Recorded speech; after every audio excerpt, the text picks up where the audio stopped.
Bagaimana kiat-kiat kita menepis dosa-dosa, dosa-dosa waswas dan fikiran yang dapat merusak keimanan. Waswas itu dari syaitan. Makanya kata Nabi, kata Allah Subhanahu wa taala dalam surah An-Nas, A'udzubillahi minasyaitonirrajim, alladzi yuwaswisu fi sudurin nas. Kata-kata waswas memang dari situ. Dari bahasa Arab itu.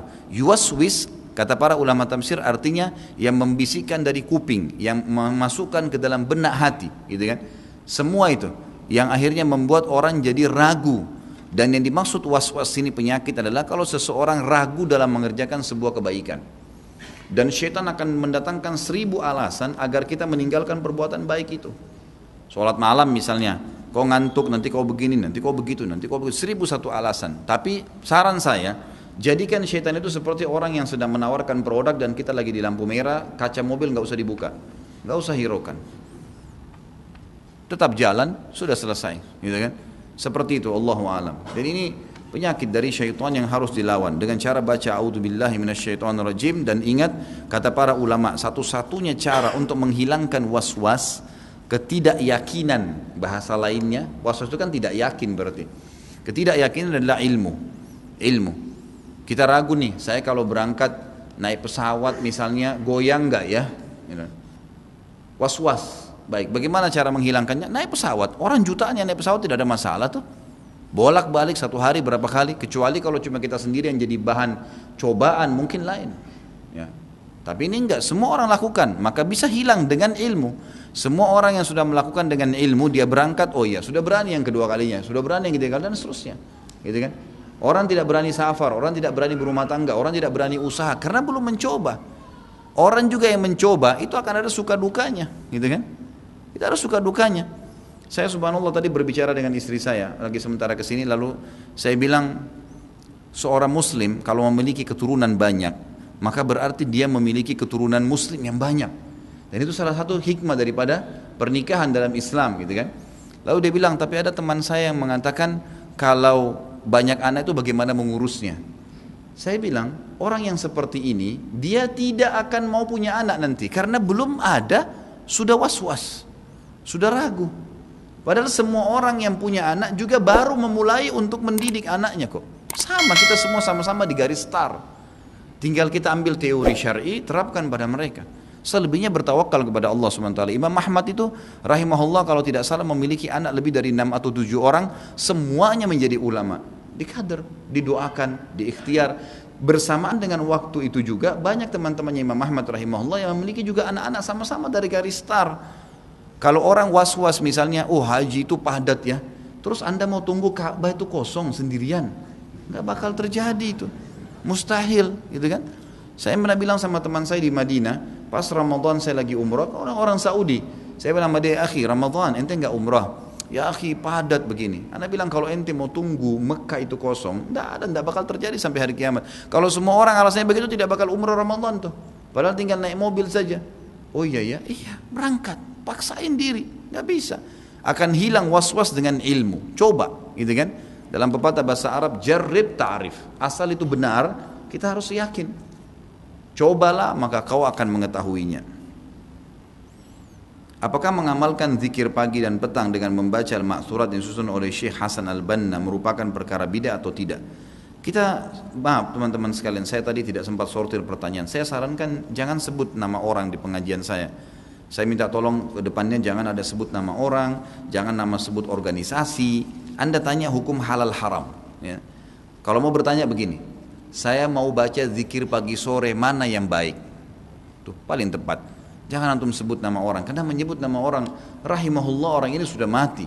Sebagaimana seorang muslim semua ini sudah mati, gitu kan? Kalau kita mau main vonis ini bid'ah atau tidak, itu bukan tradisi saya. Mohon maaf, saya tidak bisa menjawab seperti itu. Tapi saya mengatakan Anda membaca zikir pagi sore, ikuti sesuai dengan dalil. Kalau ada dalil tertera dalam buku-buku yang dibaca tentang zikir pagi sore, lakukan, gitu kan? Selama ada dalil maka lakukan.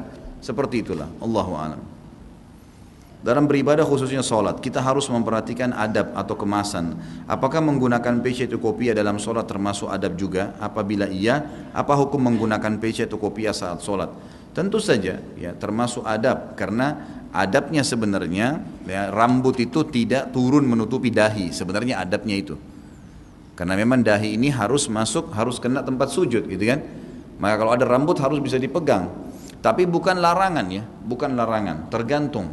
Karena pernah Nabi SAW sering menggunakan imamah dalam sholatnya, menutup kepala beliau SAW. Tapi ada riwayat Bukhari menjelaskan pernah ada sahabat masuk masjid rambutnya acak-acakan.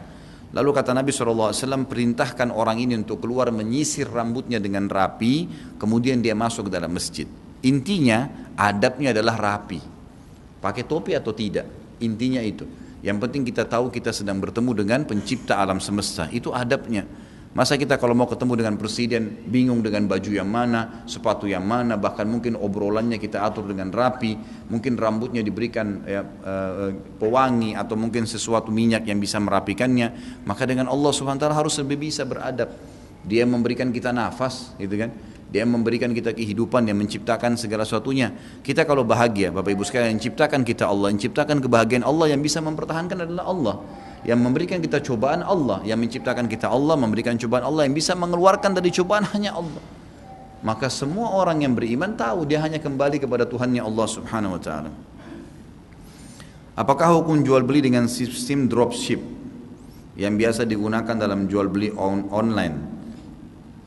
Baik, kalau seandainya yang dimaksud di sini adalah selisih harga, maka perlu dijelaskan. Transaksi online akan halal, Allahu alam, sebatas ilmu saya. Kalau ada ustadz-ustadz lain yang lebih kapabilitasnya lebih ada, bisa menjelaskan kepada anda dalilnya kuat, ambil. Ya, jangan berpegang pada pendapat saya saja. Tapi ini Allahu alam, setahu saya, kalau seandainya seseorang bertransaksi dengan produk orang lain, gitu kan, itu dibolehkan dalam Islam, dibolehkan asal memang jelas antara akad dia dengan pemilik produk. Misal, saya akan membeli produk Anda pada saat saya punya konsumen, ya, dan saya akan membeli dengan harga berapa? Harganya 36.000 misalnya. Baik, saya bisa dapat diskon berapa? Semua transparansi dari awal. Anda dapat 10%. Baik, saya bisa jual nanti dengan harga 36.000 seperti Anda jual? Boleh. Baik, silahkan. Pada saat itu akad kita dengan pemilik produk jelas, gitu kan? Saya akan order kapan ada produknya, kapan ada pesanan, maka boleh saja. Dan jangan pernah malu untuk mengatakan kalau kita lagi online, lalu orang tanya, apakah ini produk Anda? Jawab, bukan. Saya pesankan, tidak apa-apa. Allah Subhanahu wa taala memudahkan transaksi jual beli. Kata Nabi SAW, selama dua orang yang transaksi jujur, maka Allah memberkahi transaksi mereka. Jadi jangan khawatir, mobil kita pernah tabrakan, lalu kita mau jual, teman-teman, jangan pernah dusta, berbahaya. Mobil kamu ini pernah tabrakan? Enggak pernah, padahal sudah 7 kali tabrakan nih. Ini enggak boleh. Iya, pernah tabrakan, saya masukkan di bengkel di sebelah sini, silakan cek, laku insya Allah. Jujur, gitu kan? Allah Subhanahu wa taala menilai. Tapi kalau dia dusta, pastikan orang itu cuma ambil nomor telepon, pergi dan tidak jadi transaksi. Allah Subhanahu wa taala yang maha kuasa atas segala sesuatunya. Harusnya kita yakin dengan itu. Sebutkan jumlah bilangan sholat sunnah rawatib, karena saya masih bingung. Ini seperti saya lagi ujian ini. Ya. Sebutkan jumlah bilangan sholat sunnah rawatib pakai tanda seru lagi. Karena saya masih bingung dalam bilangannya dan bagian-bagiannya. Sunnah rawatib 12 rakaat sehari semalam, 2 rakaat antara azan dan iqamah subuh. Itu namanya sunnatul fajr, dan kata Nabi SAW, 2 rakaat antara azan dan iqamah subuh itu sunnatul fajr lebih baik daripada dunia dan seluruh isinya. Itu 2 rakaat. Kemudian 4 rakaat sebelum duhur, dan 2 rakaat sesudah duhur, kemudian 2 rakaat sudah maghrib, 2 rakaat sudah isya. Jadi 2 rakaat pertama subuh, kemudian tambah 4 rakaat sebelum duhur berarti sudah 6, tambah 2 rakaat habis duhur berarti 8, 2 rakaat sudah maghrib berarti 10, 2 rakaat sudah isya berarti 12. Ini namanya sunnah rawatib yang disebutkan dalam hadis Bukhari Muslim, siapa yang menjaga 12 rakaat sehari semalam, Allah akan membangunkan baginya istana di surga. Tapi apakah ada sunnah-sunnah lain? Ada. Tapi bukan rawatib namanya. Seperti sunnah sholat qobliyah asar 4 rakaat. Ini enggak masuk dalam rawatib. Kata Nabi SAW, semoga Allah merahmati seorang hamba yang rutin menjaga 4 rakaat sebelum asar. Ini tidak masuk dalam rawatib yang dapat istana di surga, tapi dapat doa rahmat dari Nabi SAW. Antara azan dan iqamah maghrib, juga antara azan dan iqamah isya, ada solat sunnah. Karena kata Nabi SAW, baina kulli adzanaini as-salah, dalam hadis sahih. Di antara setiap azan dan iqamah ada solat yang dikerjakan, gitu kan? Juga dalam hadis yang dihasankan oleh para ulama hadis tentang solat qabliyah maghrib dikatakan, ya kerjakanlah sebelum maghrib itu, gitu kan? Jumlahnya Nabi SAW sebutkan 2 sampai 6 rakaat bahkan, gitu kan? Itu pun kata Nabi SAW liman sya, siapa yang ingin lakukan, boleh. Juga sama dengan ba'diyah duhur ditambah lagi 2 rakaat. Kalau tadi qabliyah duhur dalam rawatib 4 dan sesudahnya 2, maka ada hadis yang menjelaskan disunnahkan kita kerjakan 4 rakaat sebelum dan 4 rakaat sesudah duhur. Kata Nabi SAW, man hafidha 4 rakaatin qabla duhur wa 4 ba'dahu haramallahu alaihi nar. Siapa yang menjaga 4 rakaat sebelum duhur dan 4 rakaat sesudah duhur, Allah akan haramkan baginya api neraka. Jadi ada sunnah-sunnah, gitu kan? Ini semua berhubungan dengan sholat wajib. Rasulullah SAW setelah sholat tidak pernah berdoa, beliau hanya berzikir dan selesai. Tapi ada hadis ketika Rasulullah SAW ditanya tentang doa yang paling didengar oleh Allah Subhanahu Wa Taala, beliau menjawab di pertengahan malam dan setelah sholat fardu. Mohon penjelasannya. Jadi setelah sholat Nabi SAW tidak pernah memandu doa berzikir, doa secara berjamaah habis sholat 5 waktu. Itu yang disebutkan dalam hadis Bukhari. Karena Nabi SAW berzikir kemudian beliau berdiri. Dan beliau sering kali berdiri kemudian menuju ke pintu gerbang masjid menunggu siapapun sahabat yang mengeluarkan. Itu tradisi Nabi setiap saat. Maka ulama mengambil kesimpulan bahwasanya dari riwayat-riwayat seperti ini kalau Nabi SAW memang tidak pernah merangkaian doa khusus habis sholat 5 waktu. Tinggal masalah hadis riwayat Tirmidzi, walaupun masih diperselisihkan derajatnya oleh para ulama, mereka mengatakan kalau yang dimaksud diijabah oleh Allah SWT adalah doa masing-masing secara individu. Doa masing-masing secara individu, gitu kan? Dan ini amannya adalah tidak digabungkan dengan zikir habis sholat. Selesai zikir semua, selesai rangkaian itu, kita memang sudah niat mau berdiri, maka kita berdoa kepada Allah SWT. Atau lebih amannya kata ulama, kalau dia kerjakan setelah ba'diyah, setelah sholat sunnah ba'diyah baru dia berdoa, itu jauh lebih kena, gitu kan? Karena setelah sholat ba'diyah pun, misalnya ba'diyah duhur atau ba'diyah maghrib, masih terhitung setelah sholat fardu itu. Masih rangkaian habis sholat fardu, gitu kan? Jadi ini juga bisa dikerjakan ini, dan ini jauh lebih aman kata para ulama. Saya seorang suami yang baru bercerai dengan istri dan mempunyai 3 anak, semuanya tinggal dengan saya. Yang mau saya tanyakan, istri saya ingin rujuk lagi tapi saya sudah tidak mau karena dia sudah mengecewakan saya. Apakah tindakan saya dibenarkan secara syar'i? Tentu saja Bapak sekalian, Allah Subhanahu wa taala mengatakan dalam Al-Qur'an, a'udzubillahi minasyaitonirrajim, wal qadhiminal ghaidha wal 'afina 'anil nas wallahu yuhibbul muhsinin. Yang artinya wal qadhiminal ghaidha, orang-orang yang mampu menahan emosinya sementara dia punya kebenaran. Qadhiminal ghaidh, qadhim itu dia menahan, ghaidh emosi yang memang dia benar tapi dia menahannya. Wal afina 'anil nas, dan orang yang suka memaafkan orang lain. Wallahu yuhibbul muhsinin, dan Allah suka dengan orang yang berbuat kebaikan. Saran saya, dahulukan ini. Kalau hanya pelanggaran-pelanggaran atau kekecewaan yang dilakukan itu sifatnya ya duniawi, yang memang mungkin pelanggaran dulu masih malas mengerjakan kewajiban-kewajiban dan masih bisa dinasehatin, dia memang mau taubat, Allah Subhanahu wa taala aja memaafkan. Kenapa Anda tidak maafkan? Kesian anak-anak, gitu kan?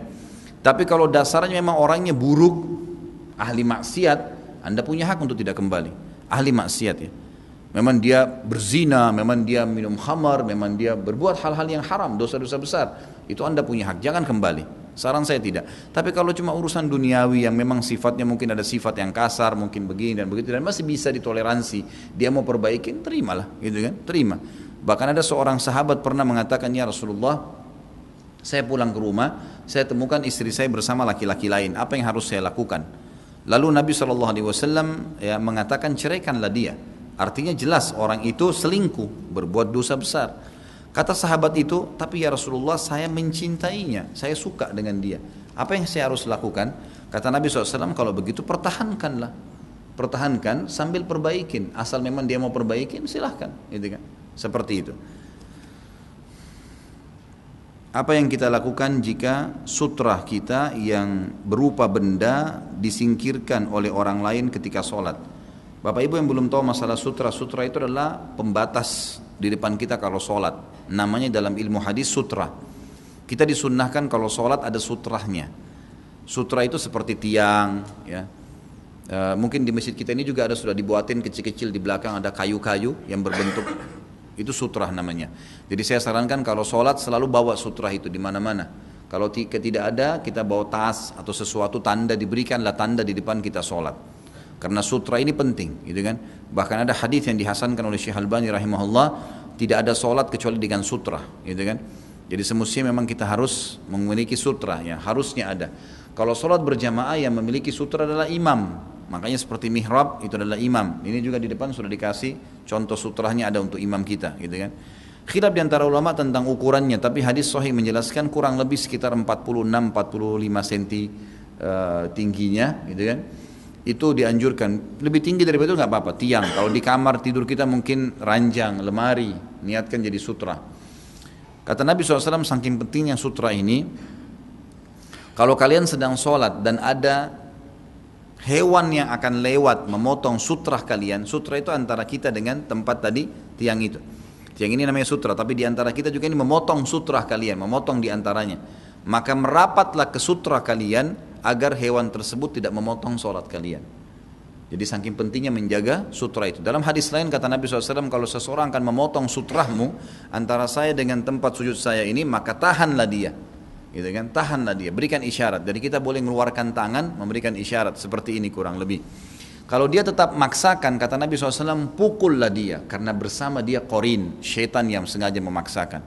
Tapi ini kalau sholatnya sendirian, kalau sholat berjamaah imam jadi patokan. Jadi kalau misal di saf pertama di ujung sana masih ada kosong dan ini sudah 5 saf, kita lihat ternyata ada celah kosong, ya lagi sholat berjamaah, kita boleh lewatin makmum-makmum untuk pamit lewat untuk masuk ke saf yang kosong itu. Dan tidak masalah lewat di depan mereka karena sutrahnya adalah imam kalau sholat berjamaah. Tapi kalau sholat sendiri kita sendirian. Dan bagi orang yang suka memotong sutra ini hadisnya berbahaya. Kata Nabi SAW, kalau seandainya seseorang tahu beratnya dosa yang Allah hukumkan kepada orang yang memotong sutra sholat seseorang, gitu kan, maka dia lebih baik menunggu selama 40 tahun daripada dia memotongnya. Jadi saking beratnya gitu ya, ini ibarat dari Nabi SAW. Bagaimana kalau seandainya seperti bilang tadi, saya lagi sholat, sutra saya diangkat oleh orang lain. Kalau anda dapat ada sesuatu yang bisa dijadikan sutra di depan kita, melangkah boleh. Kata Nabi SAW, langkah kaki yang paling mulia di muka bumi adalah langkah yang menutup saf-saf yang kosong. Maksud di sini adalah kalau kita lagi sholat sendiri, misalnya anda lagi saf kedua, kemudian di depan kita ada orang yang kita jadikan sutra. Orang itu berdiri karena punya hajat. Maka kita dekat, bisa melangkahlah ke depan, ke saf satu saf atau dua saf untuk merapat ke sutra, tiang ataupun apa yang kita bisa lakukan. Jadi jangan heran kalau melihat ada orang jalan sementara sholat kalau mengejar sutra, karena itu ada hadisnya. Itu memang ada hadis yang menjelaskan masalah itu. Bahkan Nabi SAW menjadikan itu langkah di muka bumi yang paling mulia di sisi Allah Subhanahu wa ta'ala. Sama halnya kalau ada orang yang sholat misalnya di saf. Ini di Indonesia saya lihat masih belum semuanya faham. Kalau misalnya kita lagi di saf kedua, di saf pertama ternyata ada satu makmum batal wudunya, atau dia ingat dia tidak punya wudu, lalu dia keluar, jangan dibiarin safnya kosong, yang di belakang harus maju. Sebagaimana kalau imam tiba-tiba mati atau imamnya buang air ngeluarin angin, batal wudunya, lalu dia keluar. Karena tidak boleh imam juga dalam kondisi batal wudu lanjutin sholat, gitu kan? Dia keluar, maka yang di belakang imam menggantikan dia. Seperti kasus Umar bin Khattab radhiyallahu anhu pada saat ditusuk oleh Abu Lu'lu', maka beliau jatuh tersungkur. Abu Musa al-Asy'ari maju langsung menggantikannya menjadi imam. Sementara ada sahabat Nabi yang lain yang memang membantu Umar bin Khattab untuk menyelamatkannya. Lalu mereka sholat setelah itu, tapi Abu Musa al-Asy'ari melangkah ke depan dan menggantikan posisi Umar radhiyallahu anhu. Apa yang harus dilakukan jika kita buang angin di tengah sholat, yang posisi kita ada di tengah-tengah saf yang banyak, di mana kita tidak boleh lewat di depan orang sholat? Ini sudah saya jawab ya. Sudah kena sutra anda kalau berjamaah adalah imam, jadi boleh lewat, gak ada masalah.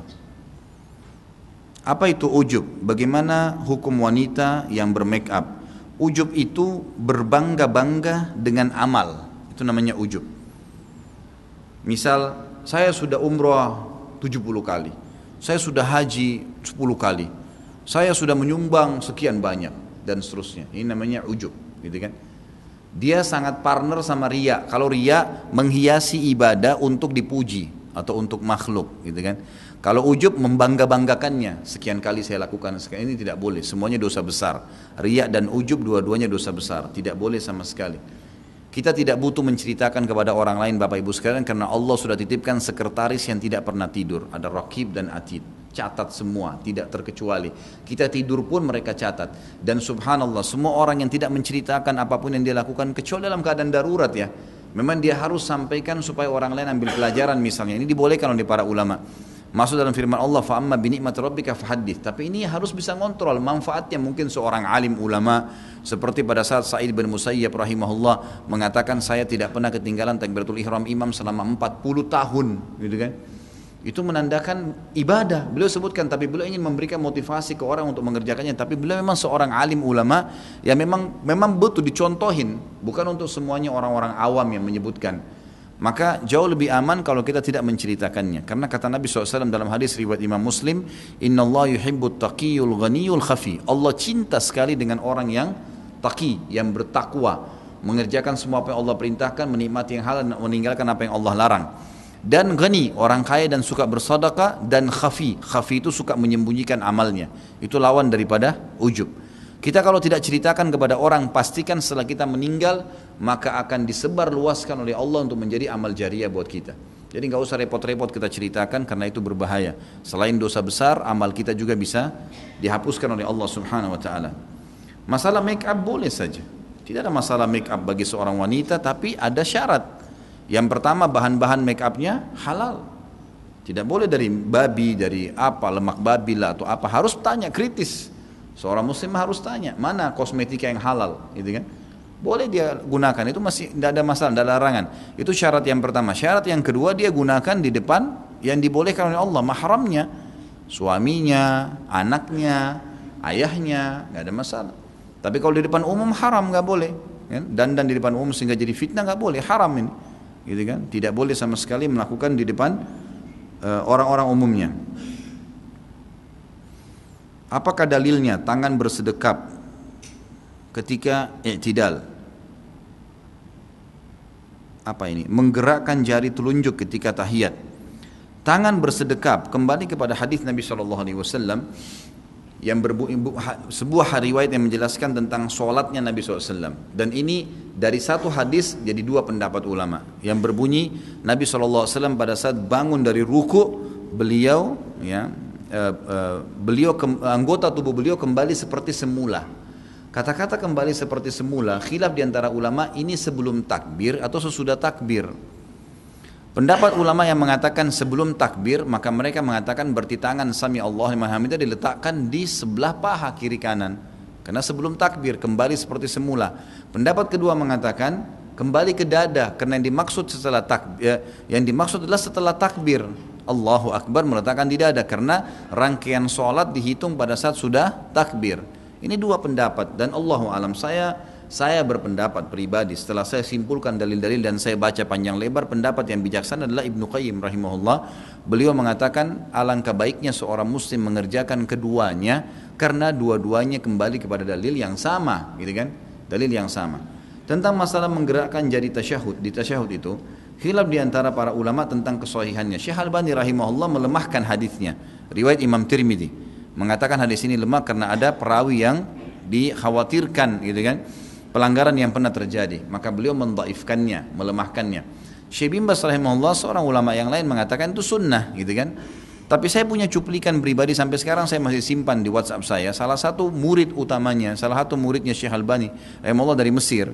Beliau cukup banyak sekarang diikuti dalam pengajian-pengajian di Timur Tengah, terutama di Mesir. Beliau mengatakan pengalaman pribadi, dia bilang, saya pernah duduk dengan Syekh Albani pada saat saya di majelis beliau dan saya lagi sholat sunnah, kemudian saya menggerak-gerakkan jari saya di tasyahud, gitu kan, berpegang pada hadis riwayat Tirmidzi, dan beliau belum tahu kalau Syekh Albani mendhaifkannya. Pada saat selesai, dia bilang, saya selesai sholat, maka Syekh Albani datang mendekati saya dan berkata, apa kamu tahu tentang hadis yang kamu lakukan? Maka saya berkata, iya Syekh, saya tahu, gitu kan. Maka Syekh Albani tidak mengatakan jangan kau kerjakan, tapi Syekh Albani mengatakan dengan hikmah dan ilmunya, Masya Allah, beliau memuji dan mengatakan, kalaupun kau mengamalkan hadis itu, maka getarkanlah jarimu dan bukan digerakkan ke atas dan ke bawah. Dan itu dicontohkan oleh beliau dalam cuplikannya, digetarkan, gitu kan. Kalaupun kau mau praktekkan, maka getarkan. Allahu a'lam, saya ambil kesimpulan dari sini, maka insya Allah dua-duanya bisa, gitu kan. Tidak usah terlalu jor-joran tentang masalah ini karena memang pengakuan murid Syekh Albani sendiri yang mendhaifkannya mengatakan seperti itu. Syekh Albani bukan mutlak. Kalau memang itu hadisnya mungkar tidak boleh maka pasti akan ditolak secara mutlak oleh beliau. Syekh ini juga Ibnu Qayyim masuk dalam poin seperti ini adalah mengatakan lebih baik seorang muslim melakukan setiap kali ada khilaf dalam dalil yang sama maka dikerjakan, diselang-selingkan dikerjakan sehingga dia mendapatkan pahala dari sini dan dari situ. Bagaimana membawa keluarga ke majelis ilmu di mana untuk ibadah saja masih malas-malasan? Memang harus coba diajak. Insya Allah ya majelis ilmu itu asal ikhlas karena Allah Subhanahu Wa Taala. Allah akan berikan manfaat. Mungkin langkah awal bisa Anda perdengarkan dulu cuplikan-cuplikan ceramah, gitu kan? Kirimkan ke HP-nya. Mungkin yang durasi 7 menit, kultum, ceramahnya ustadz siapa gitu kan. Ceramah-ceramah saya juga banyak kalau mau diambil, dikirimkan ke pasangannya. Dan banyak sekali pengakuan suami istri kepada saya. Mereka mengatakan setelah dengar ceramah ustadz kami tersentuh. Ya alhamdulillah. Jadi kan coba dilakukan itu, berikan dulu cuplikan. Kemudian kalau dia sudah mulai tertarik, baru kita ajak ke majelis ilmu. Atau misalnya kita mengatakan, saya kemarin hadir di majelis ilmu itu, buatlah bagaimana kita seperti seorang marketing yang untuk menawarkan produk kita. Produk kita adalah mencari pahala dari majelis ilmu, mengajak orang lain ke masjid, mengajak orang lain untuk belajar. Kita tawarkan kepada dia sebagus mungkin sebuah promosi yang bisa membuat dia datang asal tidak dusta. Misal saya kemarin hadir di sana dan setelah saya hadir beberapa kali saya merasa tersentuh sekali dan saya mau kamu merasakannya. Itu kan sebuah cara yang menarik untuk menarik dia untuk bisa mendengarkan dan tidak ada kedustaan. Tapi nggak boleh kita mengarang-arang hadis palsu, kita mengatakan untuk motivasi orang, itu tidak boleh. Karena ini kata Nabi SAW, man kadzaba alayya muta'ammidan falyatabawwa maq'adahu minan nar. Siapa yang berdusta atas nama saya secara sengaja maka dia memilih tempatnya di api neraka. Saya biasa sholat di sebuah musola di mana saya dengan teman saya menilai imam di musola tersebut. Saya dengan teman dengan saya menilai imam di musola tersebut melakukan kesalahan dalam sholat, baik itu bacaan, gerakan dan bid'ah lainnya. Saya dan teman pernah berniat untuk menggantikan imam tersebut, akan tetapi kami ragu jika nanti warga menilai tidak sopan. Karena saya pernah dengar jika seorang imam tidak disukai para makmum maka dosa bagi imam tersebut. Jadi bagaimana pemilihan imam yang sebenarnya? Dimusyawarakan, disampaikan baik-baik. Dan saudaraku, semua manusia itu punya buat salah, tapi tugas kita mengingatkan. Saya pernah menemukan seorang imam, bacaannya salah. Imam ini hafal Quran 30 juz tapi ada bacaan yang keliru pada saat itu di kota Makassar. Lalu saya datangin dia habis sholat, saya minta waktu ke rumahnya sebentar, cuma durasi 5-10 menit. Saya bilang maaf, bukan menggurui, tapi saya waktu itu memang dia belum kenal. Alhamdulillah sekarang kalau saya datang ke Makassar pengajian dia selalu hadir. Tapi awalnya saya sampaikan seperti itu, saya bilang afwan, saya mau sampaikan sesuatu, mudah-mudahan antum jangan tersinggung, ini cuma masukan. Cara membaca Ar-Rahmanir Rahim memang seperti itu, tapi dia baca Ar-Rahmani Ar-Rahim gitu kan, Rahim. Ini setahu saya Allah alam ini tidak tepat karena itu mengubah makna daripada sifat Allah Subhanahu wa taala. Bacaan yang benar begini, antum hafal Quran, mudah-mudahan itu bisa bermanfaat. Awalnya kelihatannya agak berat tapi alhamdulillah sampai sekarang sudah diubah. Jadi teman-teman kita yang tidak tahu salah itu mungkin saja dia tidak ngerti. Masih ingat riwayat yang pernah saya sampaikan, ada sahabat masuk Islam di zaman Nabi SAW. Saking gembiranya dia setelah masuk Islam sekitar 2 pekan, gitu kan. Dulu waktu dia masih di masa jahiliyah sebelum Islam, kalau dia senang atau suku mereka senang dengan seseorang dihadiahkan khamr. Maka dia cari khamr di Madinah ingin membelikan untuk Nabi Muhammad SAW. Sebagai kegembiraannya, menunjukkan kegembiraan. Tidak ada di Madinah karena khamr sudah diharamkan. Dia juga tidak tahu, belum tahu hukumnya. Lalu dia keluar dari kota Madinah, dia pergi jauh untuk mencari khamr sampai dapat khamr dalam kendi yang bagus, yang paling mahal dibeli sama dia. Dia masuk ke masjid bawa kendi khamr. Semua sahabat menyaksikan, gitu kan? Orang semua heran, membawa kendi khamr, ini orang sudah gila nih. Gitu kan? Dan mengarahkan Nabi SAW, Nabi lagi duduk, lalu kemudian datang depan Nabi duduk dengan santun dia mengatakan, ya Rasulullah silahkan. Dia nggak tahu. Lalu sahabat semua sudah sempat mau marah, tapi Nabi SAW tersenyum lalu berkata, apakah kau belum tahu kalau ini sudah diharamkan? Apakah kamu belum tahu kalau ini sudah diharamkan? Dia mengatakan tidak ya Rasulullah. Kata Nabi SAW, Allah telah mengharamkannya, maka pecahkanlah. Orang itu pergi di luar masjid, dipecahkan sama dia. Bayangin, orang tidak tahu, ya kan? Kalau kita langsung vonis tahu ini susah. Jadi sampaikan, subhanallah. Saran saya kepada imam ini, didatangi, nasihatin baik-baik. Kalau misal lebih baik lagi kalau kita punya ilmu, misalnya antum print artikel atau ada buku, saya sarankan judulnya Kriteria Imam dalam Islam, terbitan Pustaka Tazkiyah.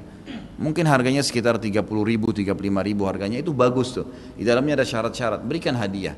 Berikan hadiah buku itu dengan buku doa, kemudian langsung pada saat diberikan hadiah, maaf Pak Imam, kami berikan ini dan kami sempat mendengarkan begini, mudah-mudahan Anda tidak tersinggung, dan ini kami karena lillahi ta'ala hanya menyampaikan, lalu tinggalkan. Setelah itu kita lihat perkembangan. Kalau imam sudah didakwain tetap dia tidak mau, gitu kan, maka baru kita sampaikan kepada majelis masjid kalau peraturannya seperti ini dalam Islam loh, gitu kan.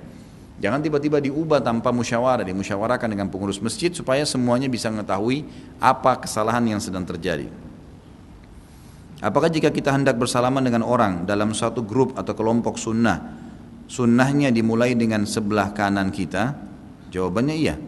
Karena Nabi SAW dalam hadis Bukhari dikatakan selalu memulai yang baik-baik dengan sisi kanannya, baik menggunakan pakaian, sisir, apa saja. Karena Nabi SAW yuhibbut tayammun, hadisnya. Nabi SAW sangat senang sekali memulai dengan sisi kanan, semuanya. Dalam mandi, sisir, pakai baju, dan seterusnya, semua kebaikan. Dan selain daripada itu, beliau menggunakan tangan kirinya, maaf, dengan cebok, dengan mengangkat sebuah kotoran, dan seterusnya, itu menggunakan tangan kiri. Jadi memang lebih baik dengan sisi kanan. Jika tanaman kita dimakan hewan, maka disebut sebagai sedekah. Bagaimana jika yang makan tanaman itu ulat bulu? Bolehkah kita membunuhnya karena khawatir mengenai anak kita? Saran saya disingkirkan, singkirkan. Tapi hewan itu boleh dibunuh kalau memang dasarnya mengganggu. Kalau memang dasarnya mengganggu. Umumnya tentu ada hewan yang sudah diperintahkan, boleh dibunuh. Seperti ular, kalajengking, tikus, itu boleh. Ada hadis-hadis yang menjelaskan, cecak, itu semua boleh dibunuh. Ada hadis-hadis sahih. Tapi ada hewan-hewan, ya, seperti juga masuk itu hewan-hewan tidak boleh dimakan, ya. Yang boleh dimakan seperti sapi, ayam, kambing, itu kan semua boleh disembelih. Dan itu sama saja dibunuh, ya, tapi dengan cara yang syar'i gitu. Ada hewan-hewan yang dasarnya tidak ada perintah untuk membunuhnya, tapi kalau berbahaya maka boleh dibunuh. Burung misalnya mengganggu, gitu kan. Kalau misalnya kita punya tanaman padi dan kita tutup tuh, sudah dijaga, lalu ada kelompokan burung datang yang memang mengganggu, lalu kemudian kita mengusirnya, gitu kan. Atau mungkin ada 1-2 ekor yang ditembak karena memang dianggap ini berbahaya, kalau tidak akan merusak hasil panen. Ya, bukan semuanya. Untuk jadikan pelajaran, teman-temannya juga akan pergi. Kalau ada cara-cara yang lebih beradab, lebih bagus. Yang jelas berpeganglah pada hadis Bukhari, teman-teman sekalian, yang berbunyi kata Nabi SAW, fi kulli kabidin ratabatin ajr. Di setiap denyut kehidupan ada pahala, ya. Saya belum lama di Jakarta, ketika saya pulang kampung dikomentari keluarga dan teman, kamu berubah, jenggotan, nggak mau nyanyi lagi, ya, agak lain lah. Mereka bilang ikut aliran apa? Saya tahu mereka komentar itu karena belum tahu ilmunya. Apa yang harus saya lakukan? Ingin rasanya dakwah selalu, namun saya jauh dari Jakarta. Kalau pertanyaan sudah dilemparkan, saya sudah pernah ajarkan, jawab. Jawab. Kenapa kamu berubah? Ayo duduk yuk, saya ceritain. Ceritain sebentar. Begini loh ceritanya. Cerita histori. Cerita saja, saya waktu itu di Jakarta, saya begini, saya juga seperti kalian dulu, saya nyanyi-nyanyi, saya begini. Satu waktu saya masuk masjid, saya dengar ceramah, ustadznya menjelaskan, yang kita tahu saja, tawakal Allah, serahkan, gitu kan. Saya kadang-kadang subhanallah, dan saya tanya kepada teman-teman dai-dai, hampir sama jawabannya. Kadang-kadang kami kalau lagi ceramah, ngalir sendiri, Allah SWT kasih begitu. Kita tugasnya menyampaikan, selebihnya Allah SWT yang berikan taufik, gitu kan. Jadi kita ceritakan, siapa tahu dengan itu mereka sadar. Subhanallah, saya punya pengalaman kemarin, saya diundang di daerah Palu dan tidak salah daerah Nunu katanya di situ. Saya tidak ngerti daerah ini siapa, daerah ini kenapa gitu kan. Ternyata di sana daerah yang terkenal suka berantem. Daerah itu terkenal di satu kecamatan suka berantem, bahkan kalau berantem itu perempuannya juga ikut-ikutan gitu kan. Saya diundang sama teman-teman dari situ gitu. Dipasang spanduk saya, teman-teman yang sudah biasa ikut pengajian di Palu memang mau undang saya sudah lama gitu. Kemudian dia bilang, Ustadz tahu waktu Ustadz diundang itu kami kaget karena orang dari wilayah itu yang ngundang. Ini tiap hari perang-perang, bakar rumahnya orang, bunuh orang. Ini kok bisa ada undangan ke Ustadz Khalid di sini nih gitu. Lalu kami datang, tanya mana ketua panitianya Pak? Panitianya lagi pakai celana pendek sambil merokok gitu. Saya ketua panitianya. Anda yang undang Ustaz Khalid? Dia bilang iya. Jangan lihat penampilan saya baru sadar 3 bulan lalu, dia bilang. Terus kemudian waktu saya duduk, saya dengarin ceritanya. Bagaimana ceritanya? Ternyata pentolan-pentolan mereka yang biasa di ujung-ujung tombaknya yang membakar rumah orang itu duduk di mobil sama saya ini. Sudah pakai kopiah, udah pelihara jenggot. Terus saya tanya gimana ceritanya? Dia bilang Ramadan yang lalu Ustaz, ada satu orang di antara kami dengar ceramah antum di YouTube. Setelah dia dengar, dia suka. Sekali 2 kali dengar. Terus dipasanglah layar di sebelah masjid. Teman-teman ini semua pada diajak. Diajak teman-temannya nih. Itu sambil nonton ceramah antum sambil pegang botol bir tuh. Sambil mabuk Ramadan. 2 hari berturut-turut 3 hari dengar ceramah berhenti masuk masjid semua. Semuanya kaget orang-orang situ. Kalian ini kenapa nih bisa sadar begini gitu. Tapi hidayah di tangan Allah Subhanahu wa taala. Ceritakan saja, sampaikan. Dia tidak cerita apa-apa, dia cuma putarin ceramahnya saja. Ada salah satu teman kemarin yang cerita sama saya. Lagi di kereta api. Kemudian dia ketemu orang ngobrol di sebelahnya, ternyata orang ini punya banyak jimat-jimat. Dia bukain ceramah, kata dia ceramah saya. Memang dia sering hadir bagian saya, ini ceramahnya Ustaz Khalid nih tentang masalah sihir, cuplikan durasi. Biasanya teman-teman Pak Diarto dan teman-teman tim mengangkat sedikit tanya jawab atau ada keterangan 7-8 menit, dinonton. Subhanallah, hidayah di tangan Allah. Kata dia, saya tidak sangka Ustaz tiba-tiba jimatnya dikeluarin semua, setelah nonton dibuang semua. Seketika pada saat itu 7 menit dengar ceramah. Hidayah di tangan Allah. Tugas kita ikhtiar, ma'alaika illal balag, cuma sampaikan. Jadi ceritakan, jangan tiba-tiba senyum-senyum saja atau merasa nggak enak atau akhirnya duduk berbaur sama mereka. Ceritakan. Mungkin subhanallah akhirnya malamnya kita diajak duduk ngobrol lebih jauh, diskusi, kita lebih banyak bisa cerita. Tugas kita menyampaikan yang kita tahu saja. Ada seorang pedagang kalau sepi dia mengeluh. Apa ini merupakan mengingkari nikmat Allah? Apa hukumannya? Apa hukumnya menjual organ tubuh? Tentu saja teman-teman sekalian, kalau dia mengeluh kepada Allah Subhanahu wa taala, dia mengeluh kepada Allah, ini pertanyaan terakhir ya. Dia mengeluh kepada Allah Subhanahu wa taala, misal ya Allah, dagangan saya sudah berusaha ikhtiar dengan modal yang halal, kemudian saya sudah coba tapi ini belum laku. Dia mengeluh dengan Allah. Itu tidak ada masalah. Atau dia mengeluh pada ahlinya, dia datang kepada teman-teman yang memang ahlinya, ini kira-kira permasalahannya di dagangan saya, mungkin produknya nggak tepat, mungkin tempatnya nggak strategis, mungkin gini. Musyawarah untuk dapat ilmu itu nggak masalah. Tapi kalau dia mengeluh keluh kesah, itu tidak boleh. Keluh kesah. Ya, keluh kesah ini dalam arti kata, wah belum datang, misalnya sudah datang 3 orang pembeli, tetangganya dapat 7 orang, wah saya kok cuma 3, berkeluh kesah. Ini tidak boleh. Ini dilarang dalam agama kita, karena Allah Subhanahu wa taala memang sudah membagi rezeki itu. Ya, insya Allah kalau dia keluh kesah kepada Allah nggak ada masalah.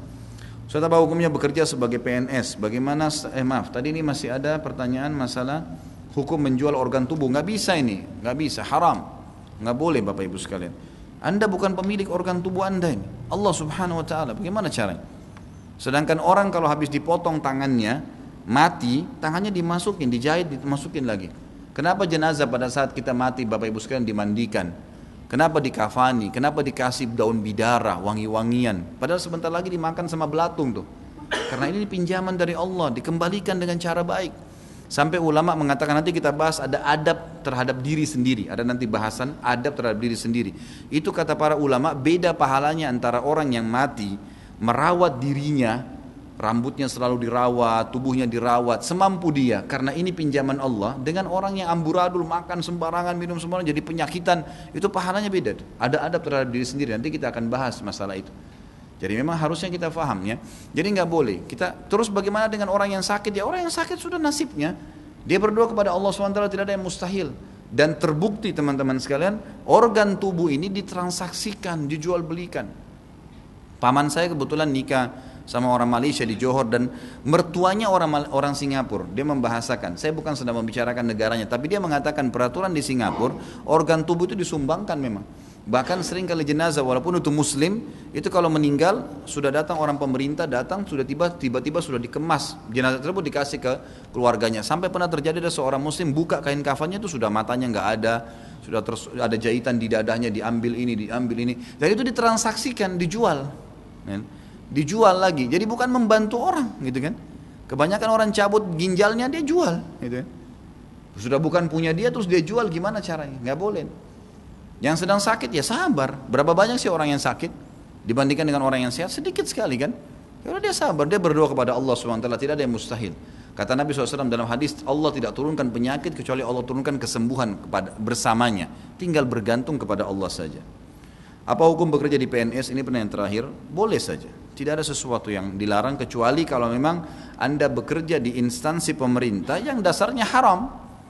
Nggak boleh. Misal kita terlibat dalam izin-izin tempat hiburan misalnya, gitu kan? Nah itu sudah haram, itu berbahaya. Tapi kalau seperti guru, pegawai, mungkin tempat-tempat yang dibolehkan, gitu kan? Pengurusan masalah administrasi di kelurahan untuk merapikan ini dan segala itu tidak ada masalah. Jadi gajinya pun halal. Karena pendapatan pemerintah juga berasal dari pajak, rokok dan pariwisata. Tentu, tapi kan pendapatan pemerintah bukan cuma dari situ. Bukan cuma dari situ kan, ada pendapatan yang lain. Kita kan punya pendapatan bumi, hasil bumi, kan banyak ya. Kalau kita mengatakan rokok misalnya, itu memang salah satu. Atau pariwisata tidak semuanya salah ya. Kalau rokok jelas. Ya. Tapi pariwisata tidak semuanya salah, karena tidak semua orang buruk yang datang. Gitu kan? Tidak semua orang buruk datang. Berapa banyak teman-teman di Bali mendakwahi orang-orang yang datang turis, malah mereka dapat hidayah. Gitu kan? Karena ketidaktahuan saja. Jadi Allah alam, yang saya tahu tidak ada masalah, kecuali dasarnya sub pekerjaan kita itu memang haram. Nah itu baru haram. Allahu alam, itu yang saya tahu.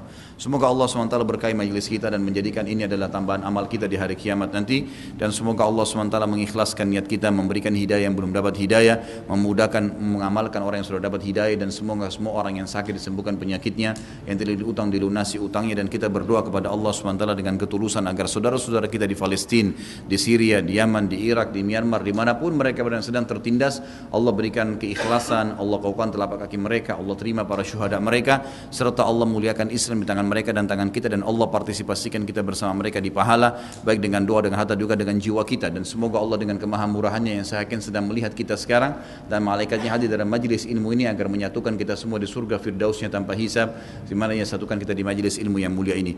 Kalau benar dari Allah, kalau salah pasti dari saya, karena kebodohan saya mohon dimaafkan, dan saya beristighfar kepada Allah. Subhanakallahumma wa bihamdika asyhadu an la ilaha illallah astaghfirullah wa atubu ilaih.